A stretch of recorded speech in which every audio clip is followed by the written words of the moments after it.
Les pieds dans la boue, ils travaillent aux côtés des adultes dans des mines informelles à la recherche d'un peu d'or. Ces enfants et adolescents ougandais qui ne vont plus à l'école depuis trop longtemps.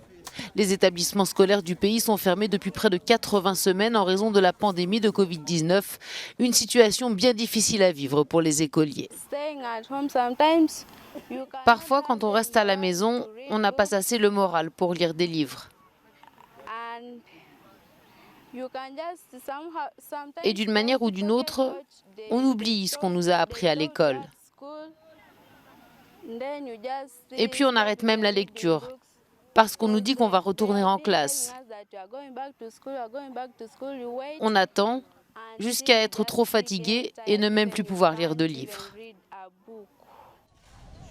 Ce marécage est situé en face de l'école. Les élèves devenus mineurs s'activent sous un soleil de plomb, parfois main dans la main avec leurs enseignants. Une bonne journée peut leur rapporter jusqu'à $2. Quand la Covid-19 est arrivée, les écoles ont fermé et les activités parascolaires aussi. Cela a obligé les jeunes à venir et à s'impliquer dans une autre activité pour se faire un peu d'argent nécessaire à leur survie. Cela a également forcé les plus jeunes qui n'avaient rien à faire à la maison à venir aussi et à travailler. Alors que la plupart des pays du monde ont vu leurs salles de classe rouvrir, en Ouganda, les établissements scolaires resteront fermés au moins jusqu'au début de l'année prochaine.